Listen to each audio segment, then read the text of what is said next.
किसी भी छठ के दिन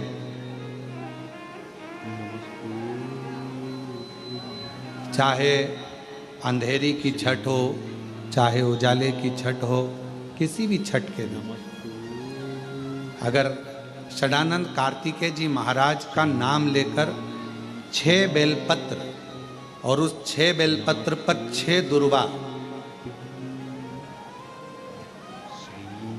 6 पुष्प, 6 अक्षत के दाने रखकर षडानंद कार्तिकेय बाबा के स्मरण कर कर शिवलिंग की जो जलाधारी है, उस जलाधारी पर जहाँ अशोक सुंदरी का स्थान है, उसी के पास में कार्तिकेय जी का स्थान है।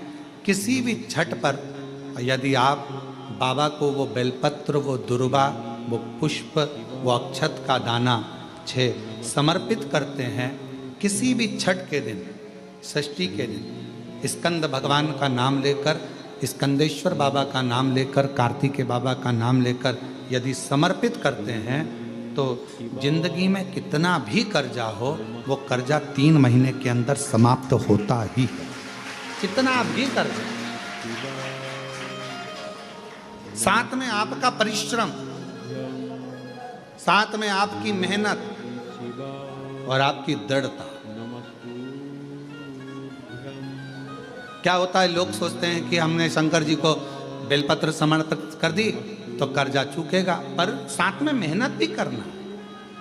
अगर आप मानते हैं कि पूरी पूरी कथा का इसमें कई दुनिया के कई लोग हैं, हमारी कथाओं को आधा काटते हैं, आधा भेज देते हैं। गुरुजी ने कहा कि बेलपत्र पर शहद लगाकर चढ़ाओ, पर गुरुजी ने साथ में कहा कि रात दिन एक करो, पढ़ाई पूरी करो। आधी बात काट देते, आधी बात दिखा देते, पर उसका हमको कोई फर्क नहीं पड़ता है।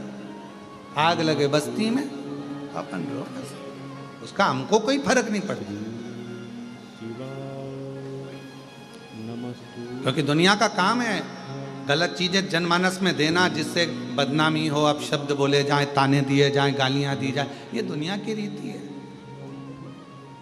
बहुत आते हैं दिन भर में, कहीं कोई दबाव देने के लिए आता है, हम तुम्हारी बदनामी करेंगे, हमको 1 करोड़ दो, हम ये छप्पा देंगे, हम वहाँ से आएंगे, हम ऐसा कर जाएंगे, हम वैसा कर जाएंगे। बहुत आते, दिन भर का काम है इनका, रोज का यही काम है, हमें ये करो, हमको वो करो।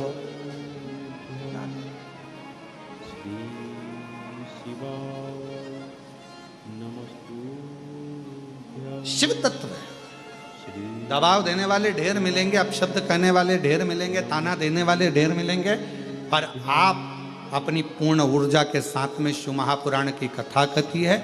6 बेलपत्र, 6 पुष्प, 6 दुर्वा, 6 चावल के दाने और साथ में अपना परिश्रम पूर्ण करो। छठ के दिन स्कंद भगवान का नाम लेकर, स्कंदेश्वर का नाम लेकर भगवान शंकर के जलाधारी पर समर्पित करो, शिव जी से प्रार्थना करो और अपनी मेहनत को 4 चांद लगाओ। कर्जा चूकेगा जरूर, समाप्त जरूर। कर्जा का मतलब ये नहीं है कि आप कर्जा करे हो तो मेरे से बन नहीं रहा, मेरे प्राण छूट जाए तो अच्छा, मैं तो मर जाऊं, मैं टेंशन में हूं, मैं डिप्रेशन में हूं, बहुत परेशान हो गया, ऐसा हो गया। ना ना, दुख आता है, जब सुख आया, सुख चले गया तो दुख आएगा, तो दुख भी जाएगा, दुख भी समाप्त होगा, उसमें क्या विचार कर। ऐसा तो नहीं है कि दुख समाप्त नहीं होगा, दुख नहीं जाएगा।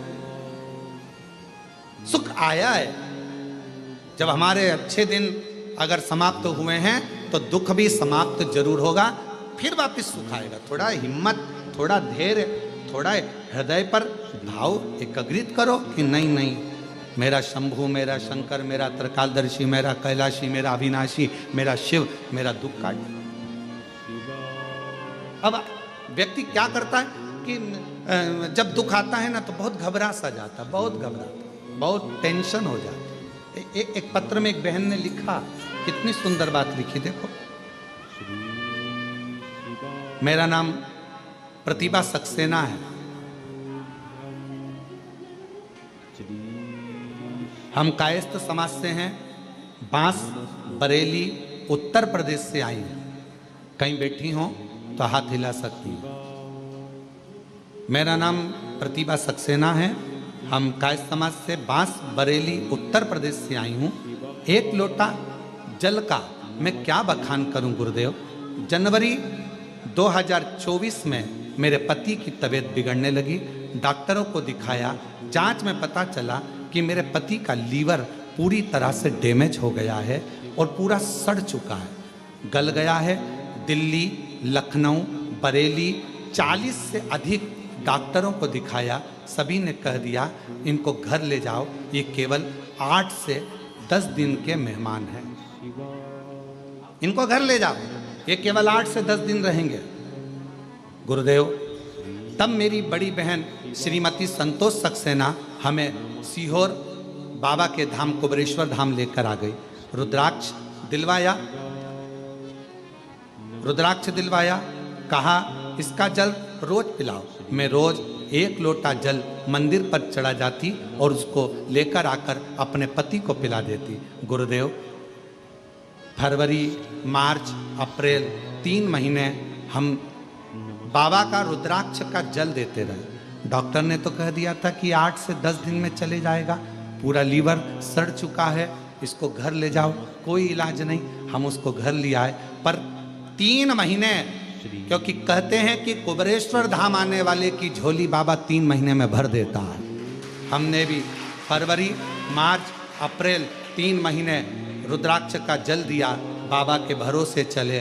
और आज जिन डॉक्टर ने कहा था कि लीवर पूरा डैमेज हो चुका है, हम फिर 3 महीने के बाद उनके पास जांच कराने को चले गए, तो डॉक्टर ने जांच कर पता कर बताया कि इनके लीवर काम करना प्रारंभ कर दिया है, अब पूर्ण तरह से ठीक हो गया है। गुरुदेव, हम बाबा को धन्यवाद देने आए हैं।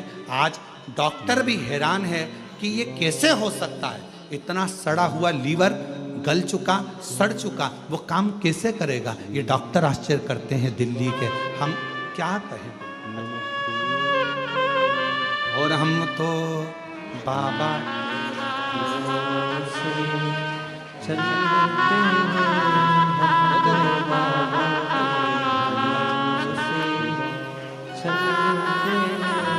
और महादेव नमन चरणों में, महादेव नमन चरणों में, स्वीकार कीजिए सबका किया है मेरा, उद्धार कीजिए, उद्धार कीजिए।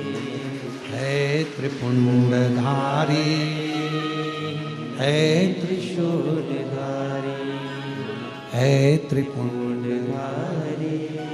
है त्रिशूलधारी। आप उससे विनय तो करो। एक पत्र और बड़ा सुंदर कहा है, गुरुजी, मैं कौशल्या 55 साल की विधवा हूँ, काला पीपल में रहती हूँ। गुरुदेव,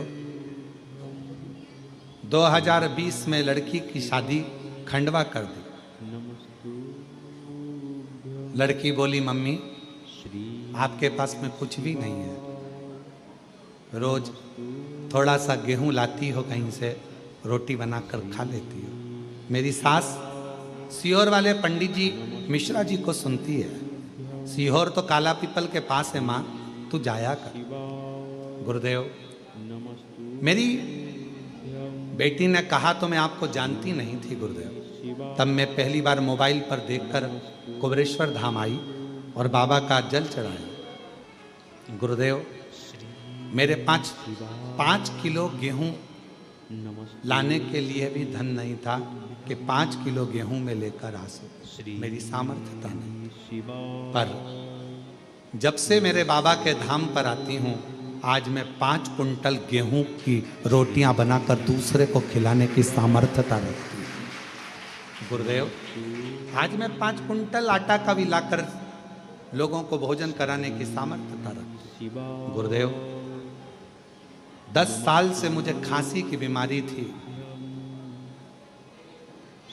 कुछ था तो सरी नहीं तो इलाज करवा नहीं सकती थी, तो 10 साल से खांसी ही खांसी चलती थी। डॉक्टर ने तो बहुत कुछ कह दिया था, पर बाबा के धाम पर आकर झाड़ू लगा देती उसी की मिट्टी को अपने गले पर लगा लेती और आज बाबा की कृपा से खांसी की बीमारी मेरी पूर्ण ठीक हुई। मैं शिव को नमन करूं। गुरुदेव, मेरी बेटी बहुत मानती है, शिव का स्मरण करती है। आप क्या लेकर आए यहाँ? बाबा ने क्या मंगवाया आपसे? कुछ नहीं। कुबेरेश्वर धाम से कभी किसी के घर पर फोन गया कि आप पैसे दीजिए? जम के तो बोलो। कुबेरेश्वर धाम से कभी किसी के पास फोन गया कि चावल लेकर आना? कुबेरेश्वर धाम से कभी किसी के पास फोन गया कि गेहूं लेकर आना? कुबेरेश्वर धाम से कभी किसी के पास फोन गया कि घी लेकर आना? कुबेरेश्वर धाम से कभी किसी के दरवाजे पर जाकर ना तो कुबेरेश्वर धाम की रसीद आपके दरवाजे पर जाकर काटी जाती है, ना हमारी इस विठले सेवा समिति से, ना हमारे द्वारा किसी के दरवाजे पर भेजकर कोई पैसा मांगा जाता है। बाबा तुम्हारी झोली जब भंडार भर गए, तुम्हारा दिल कर जाए, तब गौ माता के लिए दो, तब भंडारे में दो, तब निर्माण के लिए दो। बाकी क्या तुम्हारे पास जब मेरा बाबा दे दे। और हम तो सबसे कहते हैं, तुम बीमार हो, तुम्हारे शरीर में रोग है, कष्ट है, आप बाबा के दरवाजे पर मत आओ, आप अपने घर में रहो। तुम्हारे घर के किसी व्यक्ति को भेजकर रुद्राक्ष मंगवा लो। जब मेरा कुबेर भंडारी रुद्राक्ष के जल से तुम में बल दे दे और तुम्हारे रोग का निवारण कर दे, तब तुम कुबेरेश्वर धाम आओ, तब प्रणाम करने के लिए। तब आप उसके दरवाजे पर आकर प्रणाम करो।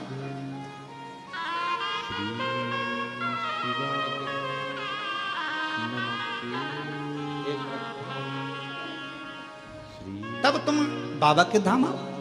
कई लोग ऐसे होते हैं कि ये बीमार है तो हम इनको लेकर चलें कुबेरेश्वर धाम पर, हम वहां पर लेकर जाएंगे। अच्छे ना ना ना, आप डॉक्टर का इलाज करवाओ, डॉक्टर को शिव मानो। हम डॉक्टर को शंकर का एक रूप कहते हैं।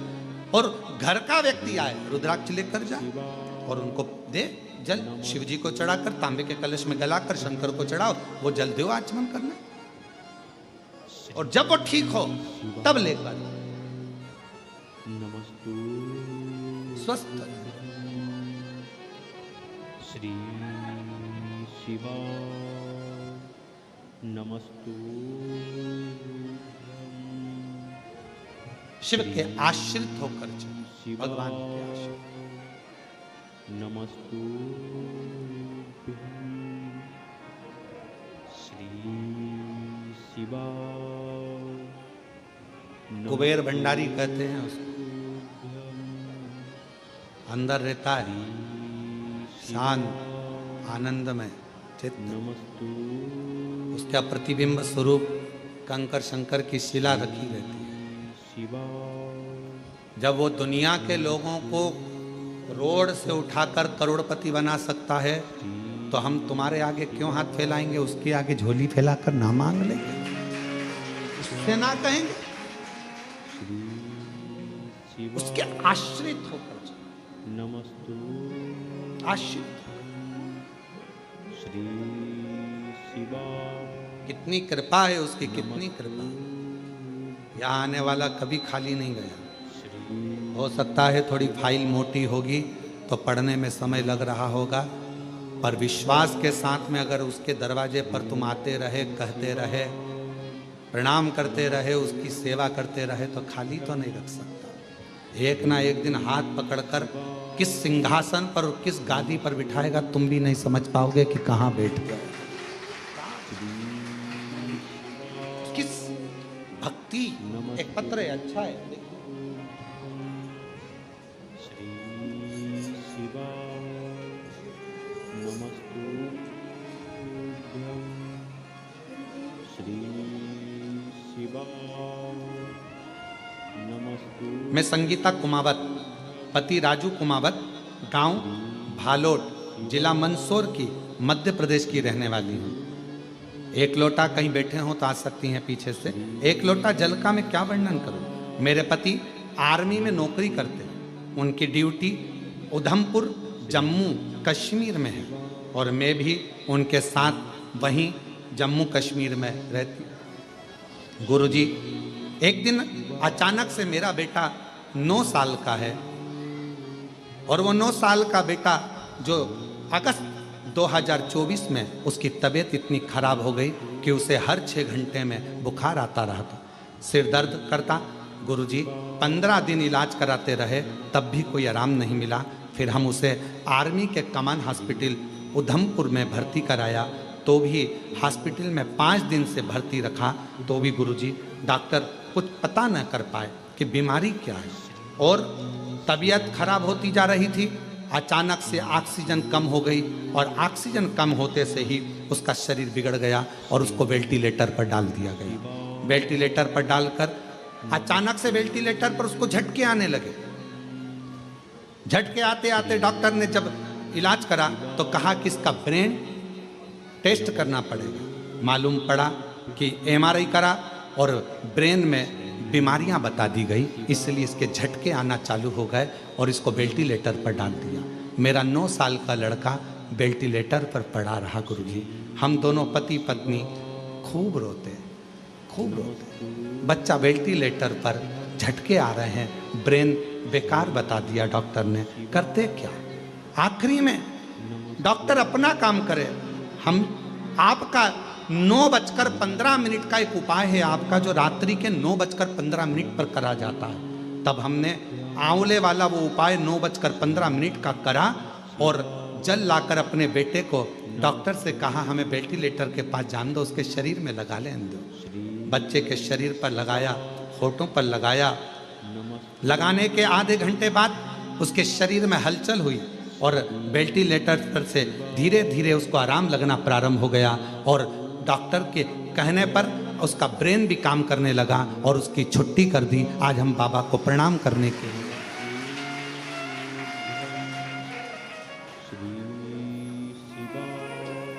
शंभो हर हर महादेव।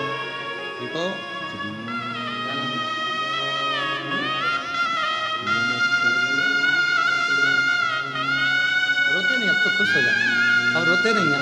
आंसू पोछो पहले, आंसू पोछो बहन, आंसू पोछ पहले। अब तो अच्छा हो गया, इधर खड़ा है, आंसू पोछो। शंभू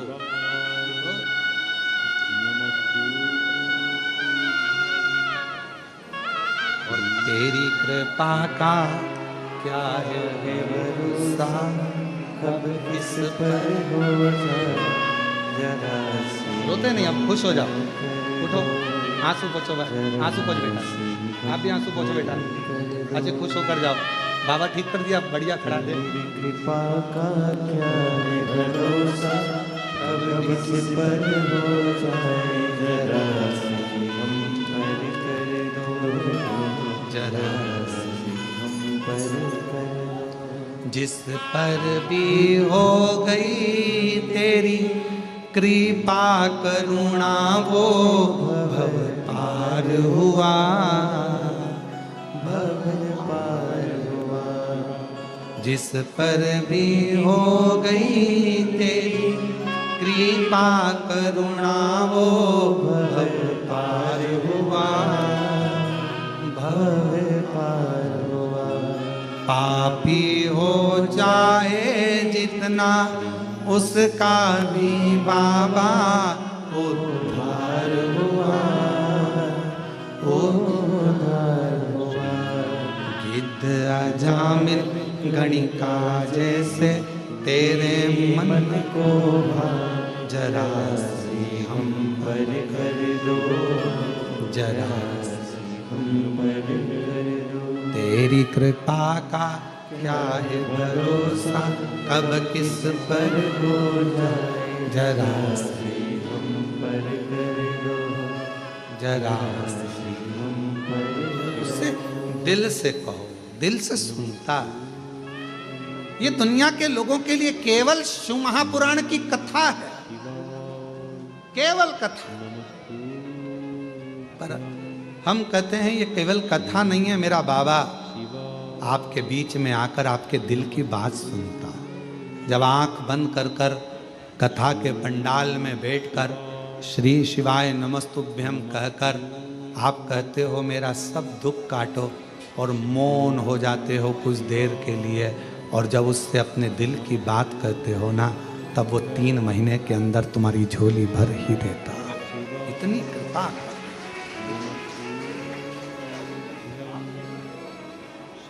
इतनी करुणा। ये कथा तो कल विराम हो जाएगी 25 तारीख को। 1 तारीख से अग्रवाल धर्मशाला की कथा रहेगी, उसमें आना नहीं क्योंकि जगह मिलती नहीं, छोटा सा हॉल रहता है, रोड पर लोग बैठते हैं। हमारी गादी की कथा है इसलिए वो होती है हर साल, शुरू से होती आ रही है, कई वर्ष निकल गए, 30 साल के लगभग में जो भी क्रम हो गया। वो 7 तारीख तक चलेगी, फिर 9 तारीख से कथा भीलवाड़ा राजस्थान में प्रारंभ हो जाएगी। 7 दिन की राजस्थान वालों को पितृपक्ष में ना जाने कौन सा पुण्य भीलवाड़ा वालों ने करा होगा जो आसपास के क्षेत्र का कल्याण करने ये कथा हो।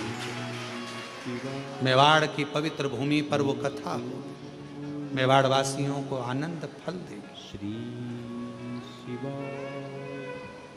पितृपक्ष की जितनी भी कथा होती है उसमें हम कहते हैं कि अपने साथ एक फोटो अपने पूर्वजों का लेकर बैठा करो गोदी में,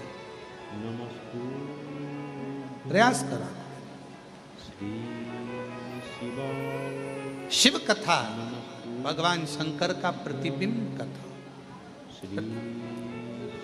वो कथा 9 तारीख से 15 तारीख तक चलेगी। फिर 17 तारीख से 5 दिवसीय कथा ऑनलाइन किस जगह से होगी वो हम बता देंगे, पर ऑनलाइन हो तो ऑनलाइन को ऑनलाइन जैसी ही अपने घरों पर रहकर बड़े भाव से कथा का लाभ लेकर आप उसे सुनो। विश्वास के साथ शिव से अपने मन की बात करें, विश्वास के साथ। एक भरोसा बहुत बड़ी चीज होती है। कर्जा मुक्ति के लिए अगर आप सदानंद कार्तिकेय जी का छठ का प्रयोग कर रहे हो तो उसमें आपका विश्वास, आपकी मेहनत, आपका परिश्रम भी होना जरूरी है। परिश्रम, आपकी मेहनत होना जरूरी। शहद वाली बेलपत्र शिव जी को लगा रहे हो तो उसमें आपका रात दिन की पढ़ाई होना जरूरी है। सब संघर्ष, मेहनत, बल आपका। फिर देखो शिव कैसे ना कृपा करे।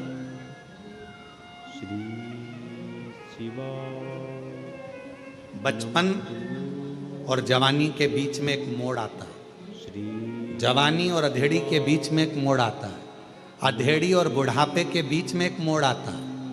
और शिव महापुराण की कथा कहती है जब जब मोड़ आए तो थोड़ा सावधान हो जाओ। सीधी रोड पर गाड़ी भले तुम्हारी 100 पर चल रही हो, 80 पर चल रही हो, पर देखा मोड़ है, थोड़ा गाड़ी को स्लो कर लो, ध्यान रखो, निगाह हटी, दुर्घटना।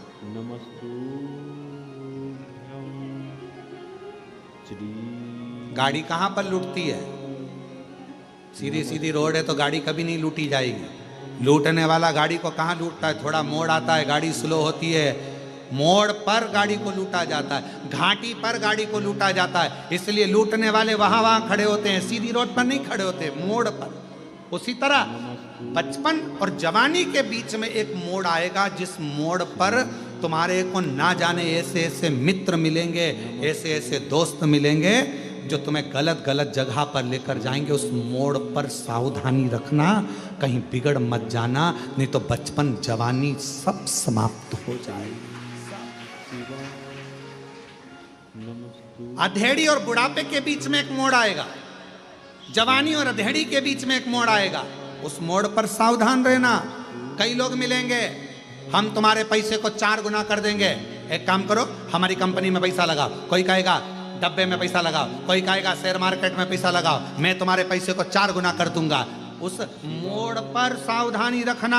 पैसा आता है पर कैसे जाता है मालूम ही नहीं पड़ पाता। इसलिए किसी पर भरोसा ना करते हुए, आजकल ये ऑनलाइन ठगी हो रही है, ऑनलाइन ठगी हो रही है। ओटीपी आएगा, बताओगे, पैसा चले जाएगा। जरा सा किसी ने फोन करके डरा दिया, मैं तुम्हें डरा रहा हूं, तुम्हारा लड़का यहाँ बंद है, वो बंद है, ऐसा हो गया। कोई तुम्हारे ऊपर मालूम पड़े केस लगाने का प्रयास करेगा, कोई तुम्हारे को डराने का प्रयास करेगा, कोई तुमसे धन लेने का प्रयास करेगा, दबाव बनाएगा धन लेने के लिए, संपदा लेने के लिए। डरना नहीं, डरोगे तो बढ़ नहीं पाओगे। डर व्यक्ति को आगे नहीं बढ़ने देता। इसलिए अपने ऊपर विश्वास कर कर, अपने पर फुल कॉन्फिडेंस कर कर शिव को एक लोटा जल चढ़ाकर, किसी के कहने में ना आकर, अपने माँ बाप का कहना मानकर, बुजुर्गों का कहना मानकर आगे बढ़ते चले जाओ और मेहनत करते चले। डरना नहीं। जो डर गया, डरना नहीं। क्यों डरे? फुल कॉन्फिडेंस के साथ, भगवत भजन के साथ, स्मरण के साथ, भक्ति के साथ आगे बढ़ो। आपने कोई गलत तो कृत्य नहीं किया, स्मरण करा। शिव के मंदिर जाओ तो छाती ठोक कर जाओ, मेरा बाप, मेरा बाबा। मित्र कहेंगे तू भी त्रिकोण लगाने लगा, तू भी तिलक लगाने लगा, तू भी हाथ में कलेवा मानने लगा, तू भी शिव जी का नाम लेने लगा, तू भी गले में रुद्राक्ष पहनने लगा। छाती ठोक कर बोलो, ये मेरा बाप है। फूल की माला जगत को पसंद आती है और रुद्राक्ष की माला जगदीश को पसंद आती है। फूल की माला जगत के लोगों को पसंद आएगी और रुद्राक्ष की माला जगदीश को पसंद आएगी। भगवान नारायण क्यों प्रसन्न रहते हैं? भगवान नारायण देते हैं कि बैकुंठ में जो आ रहा है ना, उसके गले में रुद्राक्ष की माला थी, नीचे मृत्यु लोक में रहा, उसके गले में लाल धागे में रुद्राक्ष पड़ा रहा, रुद्राक्ष पहनता रहा, शंकर को अपने गले में धारण करता रहा। शिव नहीं थे, पर शंकर का रुद्राक्ष, शिव का प्रतिबिंब एक रुद्राक्ष उसके गले में था। नारायण प्रसन्न होते हैं। फूल की माला देखकर जगत प्रसन्न होगा, पर रुद्राक्ष की माला देखकर तो मेरा जगदीश प्रसन्न होता है, शिव प्रसन्न होते हैं, नारायण प्रसन्न होते हैं। ये रुद्राक्ष की माला। डरना नहीं, भय नहीं खाना। मोड़ आएगा, बचपन और जवानी के बीच में एक मोड़ आएगा, उसमें संभलना। अधेड़ी और जवानी के बीच में मोड़ आएगा, तुम्हारे पैसा आएगा, कमाओगे, मेहनत तुम करोगे, और मालूम पड़ा दूसरा आएगा, लाओ मैं वहां कर देता हूँ, लाओ मैं ऐसा कर देता हूँ, और मोड़ पर तुमने सावधानी नहीं रखी, मालूम पड़ा डूब जाएगा। फिर अधेड़ी और बुढ़ापे के बीच में एक मोड़ आएगा, बच्चे बड़े हो जाएंगे, बहुएं सब आ जाएंगी, तब एक मोड़ आएगा।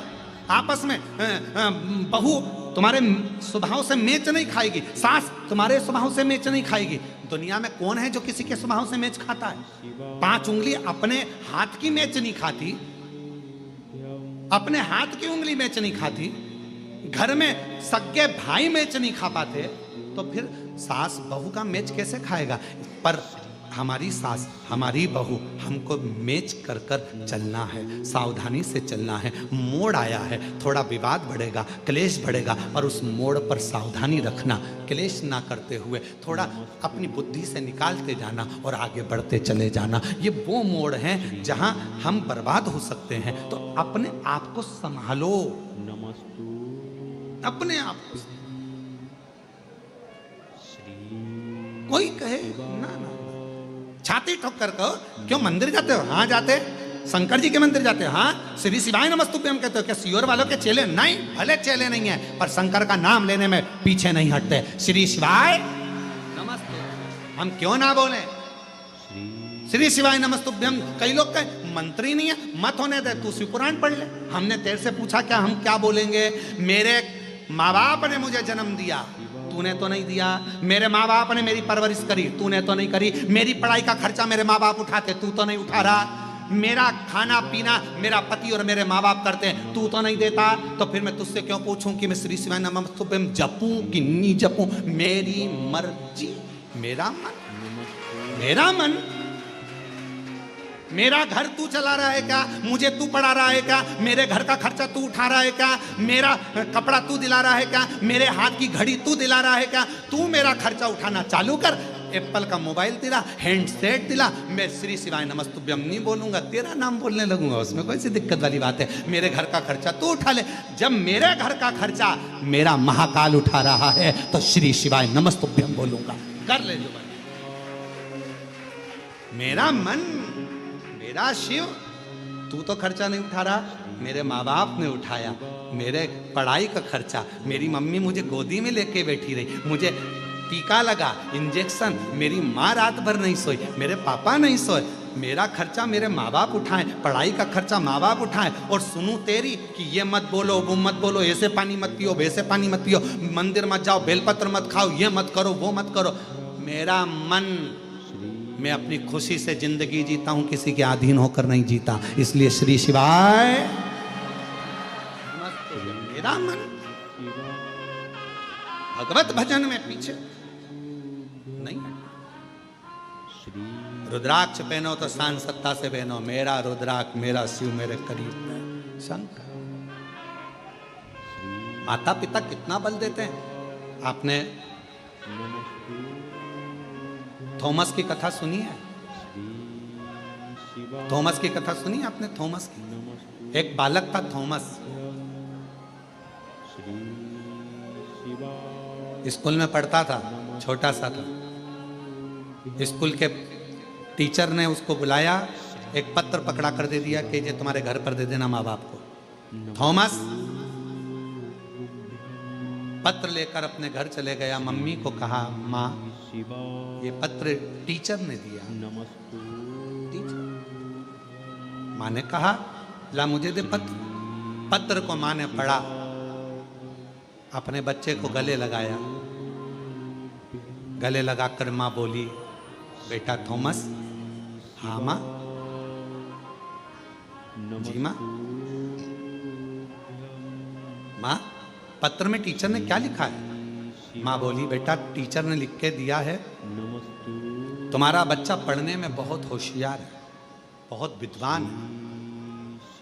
कोई बड़ा स्कूल देखो, अच्छा स्कूल देखो, उसमें इस बच्चे का एडमिशन कराओ और इस बच्चे को पढ़ाओ। हमारा स्कूल इतने विद्वान बच्चे के लिए नहीं हो सकता। ठीक है। बच्चे को माँ ने खुद घर में पढ़ाया, खुद पढ़ाया स्कूल, बच्चे को माँ ने घर में पढ़ाया। बच्चा इतना विद्वान हो गया, इतना विद्वान हो गया, इतना विद्वान हो गया, जिस थॉमस ने तुम्हारे घर में जो बल्ब लगता है ना, उस बल्ब का आविष्कार कर लिया। तुम्हारे घर में लाइट का जो बल्ब लगता है उसका आविष्कार थॉमस ने किया। थॉमस ने इतनी विद्वत्ता रखी कि उस बल्ब का आविष्कार थॉमस ने कर लिया। थॉमस की मां बूढ़ी होकर मर गई। एक दिन बेटे ने अपनी मां की अलमारी खोली, अलमारी में वो स्कूल के समय का पत्र निकला।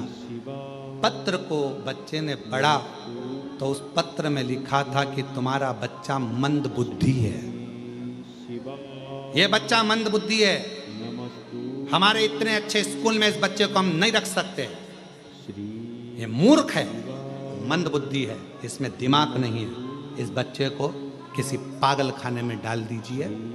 हमने हमारे स्कूल से इस बच्चे को निकाल दिया। थॉमस ने जब पत्र पढ़ा, पत्र पढ़कर थॉमस की आंख से आंसू बहने लगे कि मेरे जैसे मंद बुद्धि को भी मेरी माँ ने कभी नहीं बताया कि मंद बुद्धि है, और मुझे पढ़ाती रही पढ़ाती रही पढ़ाती रही, और आज मुझे आविष्कारी बना दिया। आविष्कारी। थॉमस की माँ जैसी माँ आप भी हो। जगत की सारी माँ थॉमस की माँ जैसी है। किसी ने आकर कह दिया, देवरानी ने कह दिया तुम्हारा बच्चा पढ़ने में होशियार नहीं है, जेठानी ने कह दिया तुम्हारा बच्चा ऐसा है, मोहल्ले के लोगों ने कह दिया तुम्हारा बच्चा ऐसा है। आप अपने बच्चे पर विश्वास करना। अच्छी एजुकेशन, अच्छी विद्वत्ता एक माँ अपने बच्चे को करा सकती है। किसी ने कह दिया तुम्हारे बच्चे में अकल नहीं है तो बच्चा मूर्ख होता चले जाएगा। तुम्हारा बच्चा चल नहीं सकता, मेरा बच्चा चलेगा। कोई ना कहा तुम्हारा बच्चा बोल नहीं सकता, मेरा बच्चा बोलेगा। उस बच्चे को खूब प्रैक्टिस कराओ, खूब पढ़ाओ, खूब पढ़ाओ। और लोग कहते थे कि तुम्हारा बच्चा मूर्ख है, एक दिन ऐसी विद्वत्ता आएगी कि तुम्हारा बच्चा एक सिंहासन पर बैठकर ज्ञान दे रहा। विद्वत्ता अपने बच्चे में वो बल उत्पन्न करिए। तुम दूसरे ने कह दिया तुम्हारा बच्चा तो विकलांग है, चल नहीं सकता, तुम्हारा बच्चा तो ऐसा है, तुम्हारा बच्चा तो पढ़ नहीं सकता, तुम्हारा बच्चा तो मूर्ख है, इसमें अकल नहीं है, मैं स्कूल से निकाल दिया। ये ना ना ना ना, पढ़ाओ। माँ में वो बल होता है कि वो माँ एक कांच के टुकड़े को तराश कर भी हीरा बना देती है। हीरा कौन है? माँ ने। कोई कह दिया तुम्हारे बच्चे में अकल नहीं, वो मूर्ख है, मंद बुद्धि है, ये चलेगा। हमारे पास कई लोग आते हैं, कई लोग व्यासपीठ पर आते हैं, उनके पत्र हम पढ़ते हैं कि डॉक्टर ने कहा था ये बच्चा चलेगा नहीं, कोई ने कहा ये बच्चा ऐसा हो गया, कोई ने कह दिया ये बच्चा। पर माँ सियोर वाला महाराज नहीं, माँ में वो बल था उस माँ ने उस बच्चे के साथ इतनी मेहनत करी कि वो बच्चा एक दिन ठीक होकर ही रहा और माँ की जिद पूरी हो गई। जिद पूरी। मेहनत तो करना पड़ेगी, थोड़ा परिश्रम करना पड़ेगा। सियोर वाला महाराज नहीं आएगा, सियोर वाला महाराज तुम्हारे पास में नहीं पहुंचेगा। आप सियोर वाले महाराज पर बिल्कुल भरोसा मत करो कि तुम्हारे दुख की घड़ी में सियोर वाला महाराज खड़ा होगा। ना, तुम्हारी दुख की घड़ी में सियोर वाला महाराज नहीं, सियोर वाले महाराज की शिव महापुराण और कुबेरेश्वर महादेव खड़ा होगा। सियोर वाला महाराज नहीं आएगा, शंकर आएगा, शिव आएगा। जो कथा तुमने सुनी है, जो तुम्हारे दिल में बैठी है, विश्वास कर कर। थॉमस की मां ने पत्र पढ़ा, पत्र में लिखा था ये बच्चा मूर्ख है, ये मानसिक विकलांग है, इस बच्चे को हमने निकाल दिया। माँ ने पत्र को उठाकर पेटी में डाल दिया। माँ बच्चे थॉमस को पढ़ाने लगी, इतना पढ़ाया कि उस थॉमस ने बल्ब का आविष्कार कर दिया। इतना पढ़ा। तुम में बल है, कोई दूसरा नहीं करेगा। हमने उन महाराज जी ने हमारी पत्रिका देख ली, कह दिया इसके तो भाग्य में कुछ नहीं लिखा, तो तुमने मान लिया भाग्य में नहीं लिखा। किसी ने कह दिया तुम्हारा घर की सीढ़ी तो बेकार है, तुमने मान लिया सीढ़ी बेकार है। किसी ने कह दिया तुम्हारे हाथ की रेखा बेकार है, तुमने मान लिया हाथ की रेखा बेकार है। हाथ की रेखा बदलने का बल भी तुम्हारे हाथ में है, भाग्य की रेखा बदलने का बल भी तुम्हारे हाथ में है। तुम शंकर पर एक लोटा जल चढ़ाकर मेहनत करना चालू करो, अच्छा अच्छा भाग्य पलट जाता है। अच्छा अच्छा भाग्य ढेर मिलेंगे भाग्य बताने वाले। पहले तो मेले में भी भाग्य बताने वाले बहुत आते थे। बोलो बोलो, सही है कि गलत है? हमारे यहाँ गणेश जी का मेला भराता था, वहां पर भी भाग्य बताने के लिए गधा आता था। कायरे रविंद्र, सही है कि गलत है? हमारे यहाँ गणेश जी का मेला भराता था, उसमें भाग्य बताने के लिए गधा आता था। चारों तरफ लोग खड़े होते थे, गधा घूमता था बीच में, वो गधा भी भाग्य बता देता था। तो भाग्य बताने वाले तो ढेर मिलेंगे, पर भाग्य बताने वाला नहीं, भाग्य पलटने वाला चाहिए तो समझ में आता। कोई भी भाग्य बता देगा, ढेर। भाग्य पलटे कौन? हमारे गणेश मंदिर पे खूब आते भाग्य। हाँ, कई कई जगह तो रोडों पर भी बैठे रहते हैं तोता लेके। बोलो बोलो, सही है कि गलत है? तोता भी भाग्य बताता है। एक पर्ची उठा के लाएगा मुंह में, फिर वो भाग्य बता। तो भाग्य बताना अलग बात है, भाग्य पलटना अलग है। और भाग्य पलटने का बल किसी में नहीं है, केवल आपकी मेहनत में, आपके परिश्रम में और शिव जी के एक लोटे जल में भाग्य पलटने का बल है। भाग्य पलटने का बल केवल शंकर के एक लोटा जल में है, एक लोटा जल।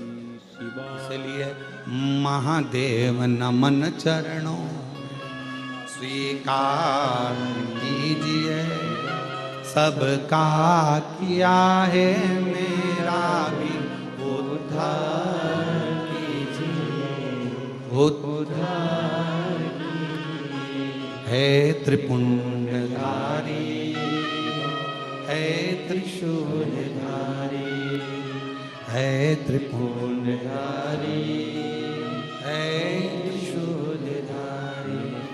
चरणों में तेरे बाबा जी पावन है चारों धाम, तेरी देव करते वंदना, पूजे हैं सीताराम।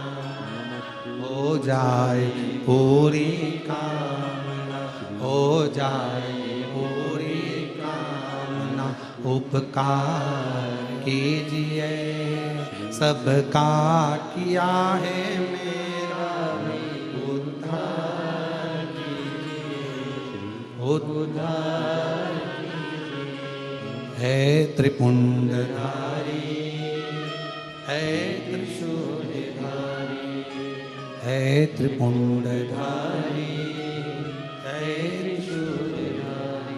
आप शिव पर आश्रित होकर तारका सुर के मारने के लिए षडानंद कार्तिक प्रकट हो गए। कार्तिक 6 मुख हैं, 6 मुख। कितना सुंदर कहा है। कर्जा हो गया तो 6 बल को 6 गुना करो और उतनी मेहनत करो। बल को 6 गुना करो और मेहनत करो, परिश्रम करो। श्री शिवाय हम कहाँ कर पाए? नमस्तु सबको धन चाहिए, शिवाय कहीं से भी आए, नमस्तु और कहीं का ऐसा महाराज मिल जाए जो नीचे से गड़ा हुआ निकाल दे, श्री तो वो महाराज सबसे अच्छा। भाई मेरे, बीमारी आई है, डॉक्टर के पास जरूर जाइए। शिवाय रोग आया है, डॉक्टर के पास जाओ। शंकर का रूप है, महामृत्युंजय है, मृत्यु को हरने वाला डॉक्टर कहलाता है। शिवाय जाओ, इलाज करवाओ, जांच बोले जांच कराओ, गोलियां दे, दवाइयां दे, कुंदकेश्वर महादेव का नाम लेकर खाओ, शिवाय भटको ना, नमस्तु बिल्कुल ना भटकी, श्री जाओ तो। शिवाय नमस्तु श्री शिवाय विश्वास, शंकर विश्वास रूपिणो, शिव विश्वास भरोसा। आया से शिव महापुराण की कथा कहती है, तारकासुर को मारने के लिए षडानंद कार्तिकेय जी को भगवान शिव ने भेज। माँ जगत जननी ने रोका, कार्तिकेय इधर आओ, अरे कार्तिकेय इधर आओ। कार्तिकेय जी बोले, माँ आज्ञा, तेरे तारकासुर के हृदय में शिव बसते हैं, मारना पर दिल को बाण ना लगे। फिर निवेदन है, सबका दिल दुखाओगे वो अलग बात है, पर शंकर के किसी भक्त का अगर दिल दुख गया, माँ जगत जननी कह रही है उसके हृदय में शिव बसा है, दिल में बाण नहीं लगना चाहिए। शरीर को छुएगा चल जाएगा, पर शंकर का भक्त है उसका दिल नहीं दुखना चाहिए। दिल ना कोई शिव जी की आराधना करते हो, शंकर का भजन करते हो, शिव का स्मरण करते हो, शिव मंदिर जाते हो, भगवान शंकर की भक्ति में डूबते हो, भगवान शंकर। और आपसे निवेदन है, हरतालिका तीज 26 अगस्त की है, 26 तारीख को जब हरतालिका तीज के दिन फुलेरे का दर्शन करने जाओ, फुलेरे का 5 जगह पर, 5 जिनके घरों में हरतालिका तीज होती है वहां फुलेरा बनता है, वहां दर्शन करने के लिए जाओ। पति अगर कहे, लड़ाई नहीं करना, क्रोध नहीं करना, चिड़चिड़ प्रवृत्ति नहीं करना। कई कई घरों में मना कर देती, रात को कहाँ जाना, शाम को कहाँ जाना, मैं नहीं जा रहा तेरे साथ। लड़ना नहीं, लड़ना नहीं। बाबा से हृदय से प्रेम से बोलो कि देखो मेरे को जाना है, पास में फुलेरा बंधा है, दर्शन करियो, फुलेरा बंधा, आप चलो मेरे साथ में, थोड़ी देर दर्शन करा के लिया। 5 ही जगह तो जाना, आप अंदर मत जाना, बाहर खड़े रहना, पर मुझे दर्शन करा दो, चलो ना, एक बार फुलेरे का दर्शन तो करा दो। बहुत। श्री शिवाय और मेरे जीजाओं, नमस्तु ओ मेरे जीजा जी, ओ जीजा जी, शिवाय मेरे जीजाओं, तुम्हारी धर्म पत्नी अगर कोई व्रत करती है, उपास करती है, साधना करती है, शिव जी की पूजन करती है ना, वो अपने लिए नहीं करती मेरे जीजा जी, तुम्हारे लिए करती है, तुम्हारे लिए। ओ मेरे जीजा जी, घर की तुम्हारी धर्म पत्नी मेरी जीजी अगर कोई व्रत कर रही है, साधना कर रही है, तपस्या कर रही है, उपास कर रही है, फुलेरा का दर्शन भी कर रही है ना मेरी जीजी, मेरे जीजा जी, मेरी जीजी अपने लिए नहीं कर रही है, मेरे बच्चे अच्छे रहें, उनकी झोली भरा जाए, जो मांगते हैं उनकी नौकरी लग जाए, अच्छे हो जाए, उसके लिए, वो अपने लिए नहीं कर। सपोर्ट करो उसको। तुम्हारी पत्नी अगर शिव जी की आराधना करी तो उसको सपोर्ट करो, कर। ना जाने तेरी पूजन कब काम आ जाए, मालूम पड़े। कई लोग कई पतराते, गाड़ी से जा रहे थे, एक्सीडेंट हो गया, गाड़ी 4 चक्के हो गई। अभी बीच में एक पत्र पड़ा था हैदराबाद में, गाड़ी 4-6 बार घूम गई, 11 की 11 लोग बच गए। किसने बचाया? तेरी वो धर्म पत्नी अंदर बैठी थी जो 1 लोटा जल चढ़ाती थी, सबकी रक्षा कर कर लेकर चली गई, सबकी रक्षा। यमराज सावित्री के पति को, सत्यवान को लेकर जा रहा है। मां सावित्री के पति को, सत्यवान को यमराज लेकर जा, कौन छुड़ा रहा है?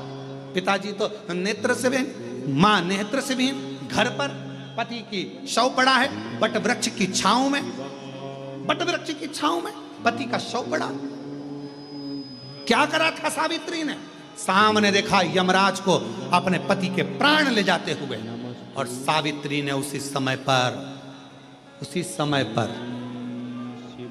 अपनी साड़ी का पल्लू का थोड़ा सा चीर, कहते हैं आपने कथा सुनी होगी कि द्रौपदी ने अपना चीर फाड़ा था, भगवान के हाथ में बांधा था, और 9,999 धागे शंकर भगवान कृष्ण ने चीर के रूप में द्रौपदी का चीर बढ़ा दिया था। चीर का कितना महत्व है, कितना महत्व है। आजकल तो माताएं नहीं बांधती, पर पहले से नियम था। कोई देवी की पूजन में, आराधना में कोई कपड़ा चढ़ता था तो उसके छोटे छोटे चिंदी करके माताएं अपने पल्लू में बांध लेती थी। आप लोगों ने देखा कि नहीं देखा हमको नहीं मालूम, पर उस चीर का महत्व होता था। पहले के समय में ऐसा था, आजकल तो नहीं है।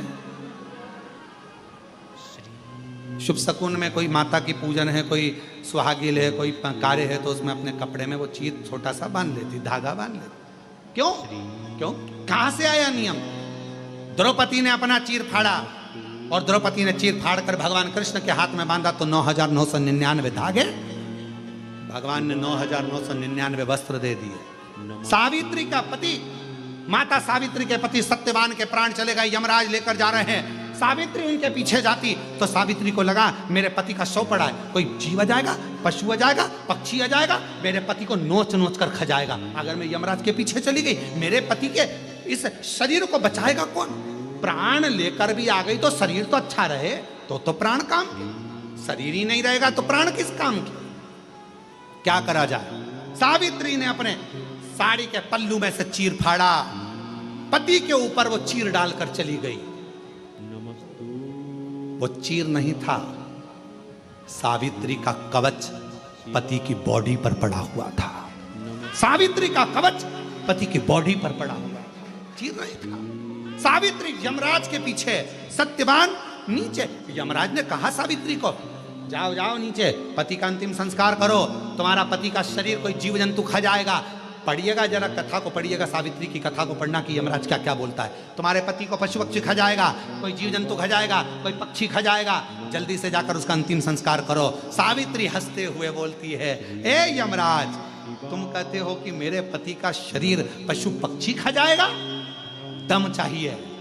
उस पर एक पतिव्रता नारी का चीर का टुकड़ा पड़ा हुआ है, खा नहीं सकता, इतना बल है, इतना बल, कितना बल है ये साड़ी के पल्लू में, कितना बल, कितना कितना।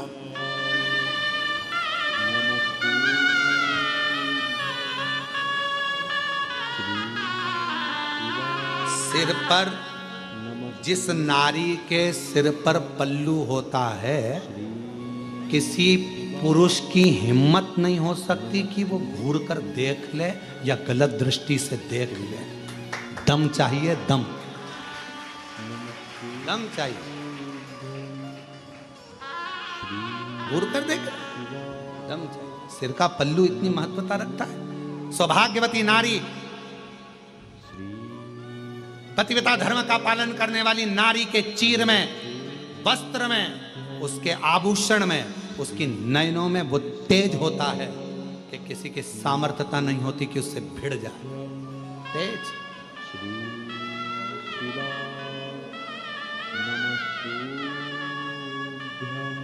द्रौपदी ने चीर बांधा था, वो भी काम आया था। सावित्री ने चीर पति के ऊपर डालकर चली गई यमराज के पीछे। हे यमराज, छोड़ मेरे पति को। यमराज कहता है उसका अंतिम संस्कार कर दे, वो कोई खा जाएगा, पशु पक्षी खा जाएगा, बेकार हो जाएगा, जा। सावित्री कहती है कुछ नहीं होने वाला, कुछ भी नहीं, कवच देकर आई हूं, कवच।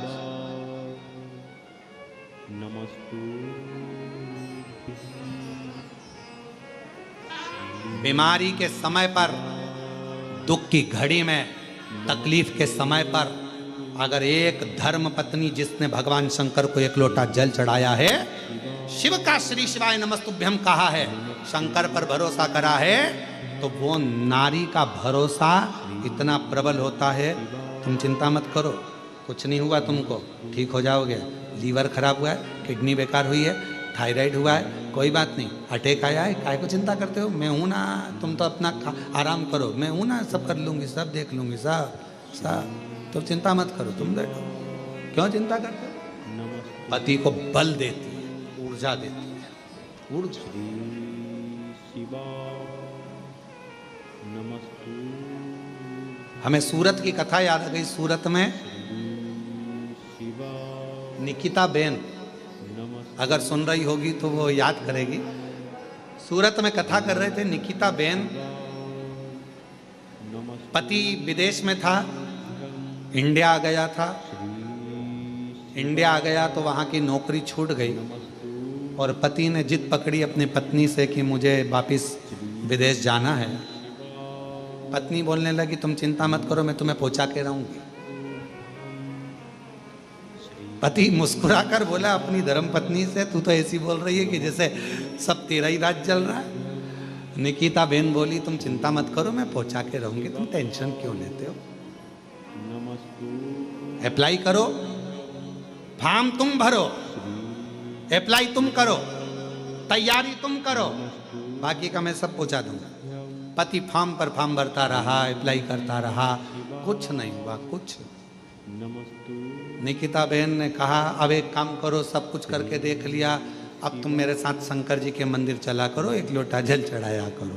पति कहने लगे मुझे पहले ही मालूम था कि कुछ होने वाला नहीं। पत्नी कहने लगी चलो तो सही। पति को ले जाने लगी मंदिर। 6 महीने भी नहीं निकले, 4 महीना 22 दिन निकला था और जो फॉर्म उसने 1 साल पहले भरा था उस फॉर्म का जवाब आज आया और कहा आप आ जाइए और आपकी ज्वाइनिंग ले लीजिए आज।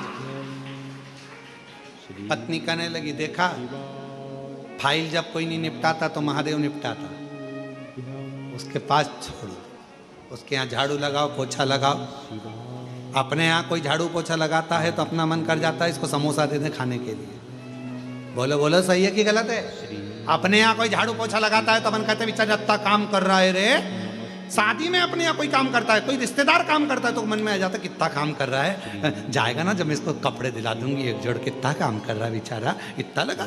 अपने यहाँ कोई काम करता है तो अपन उसको कपड़ा देते, अपने यहाँ काम करता है तनख्वाह देते।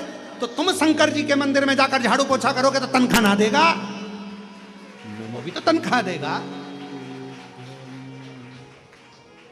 वो भी तो कुछ देगा। बस लगे रहो, चलो हमारे साथ, नहीं हो रहा ना काम, मेहनत करो, परिश्रम करो, संघर्ष करो और शिव जी के मंदिर में झाड़ू पोछा करो। चलो लगाओ झाड़ू, शर्म आएगी यार। नमस्तु या तो शर्मा लो या कमा लो, नमस्तु तनख्वाह तो तनख्वाह ही, शर्म क्या करना उसमें। चलो उड़ाओ झाड़ू, लग जाओ।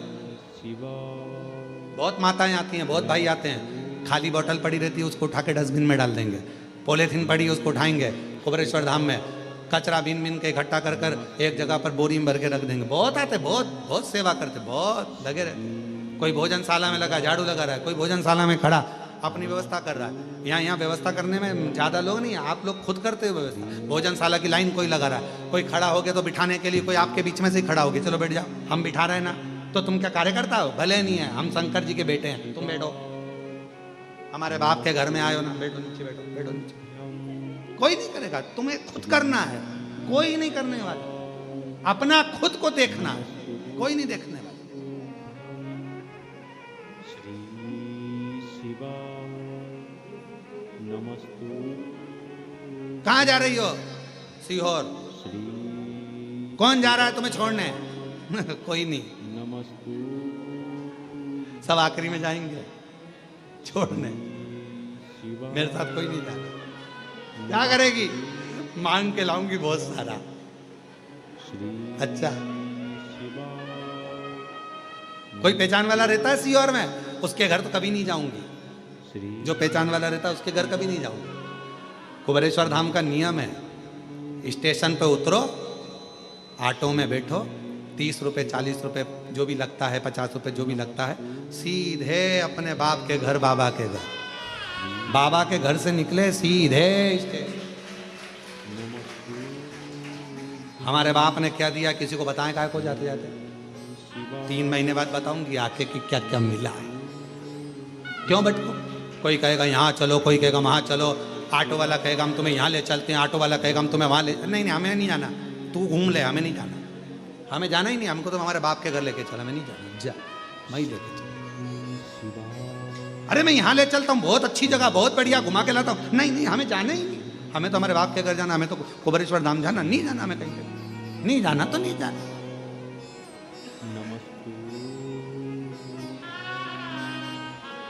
शिव पराशर शंकर, जब एक ही जगह से सब झोली भरा जाए तो 10 घर कौन जाए, कौन किसके आ जाए? क्यों भटके हम और क्यों घबराऊं मैं, मेरा तो बाबा से नाता है। क्यों घबराऊं मैं, मेरा तो बाबा से नाता है। मेरी ये जीवन गाड़ी भोला चलाता है, मेरी ये जीवन गाड़ी भोला चलाता है। क्यों घबराऊं मैं, मेरा तो बाबा से नाता है। क्यों घबराना, मैं नहीं घबराती, मेरे शिव पर मेरा भरोसा है, मेहनत पर भरोसा। चले तारकासुर के प्राण छूटे, तारकासुर के 3 बेटे थे, तारकाक्ष, विदुम्माली, कमलाक्ष की। वर मांग लिया, 3 पुरी का निर्माण, उसमें निवास। इन्होंने अपने पिता के पदचिन्हों पर चले, शिव जी से बेर नहीं लिया, शंकर से बेर, शिव से बेर।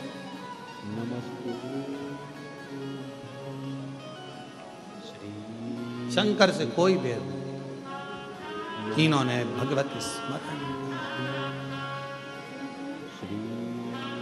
शिव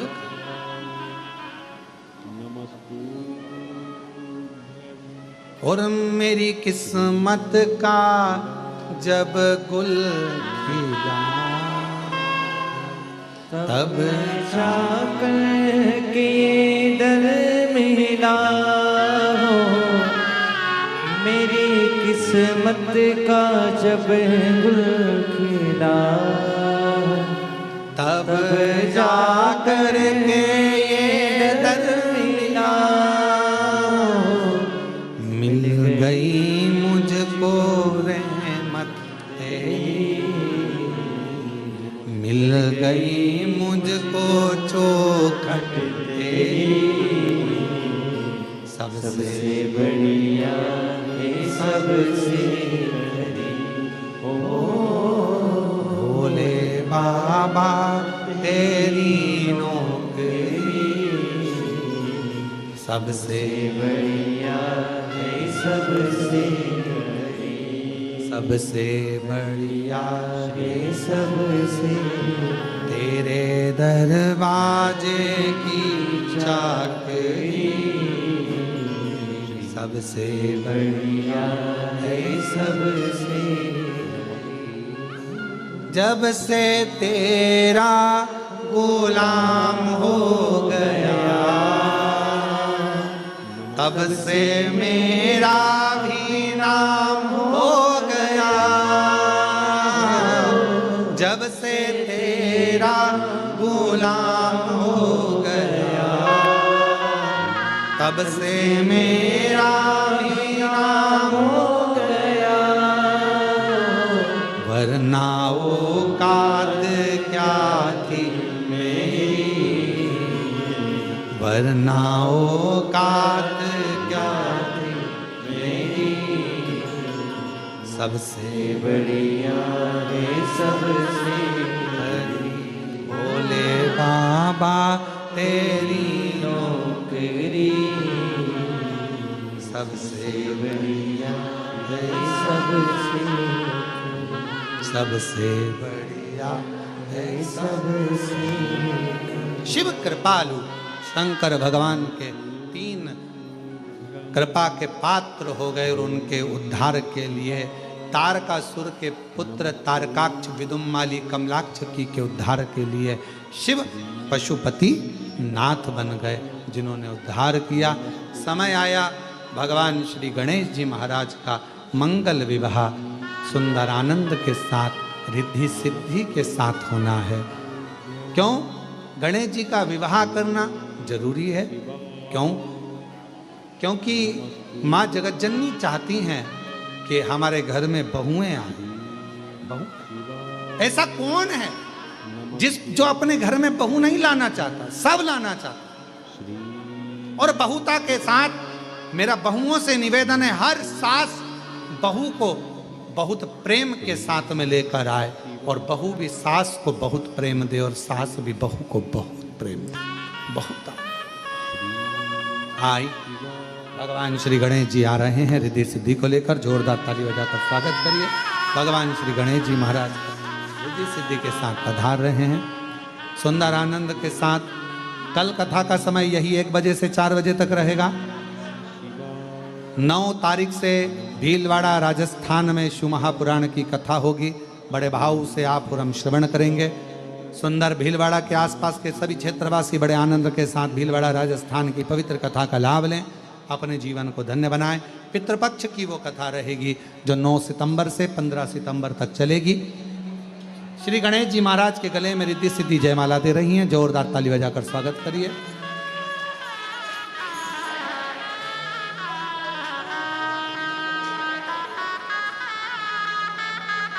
भगवान श्री गणेश जी महाराज रिद्धि सिद्धि के गले में जयमाला डाल रहे हैं। रिद्धि सिद्धि ने वही माला निकालकर वापस श्री गणेश जी महाराज के गले में डाली है। सुंदर आनंद स्थापित हुआ।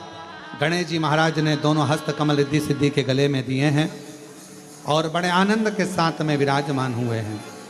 बड़े भाव के साथ, आनंद के साथ आज कथा का चतुर्थ दिवस यहाँ विराम ले रहा है। कल कथा 1 बजे से 4 बजे तक बड़े भाव के साथ श्रवण करेंगे, अपने जीवन को आनंदित करेंगे। हर हर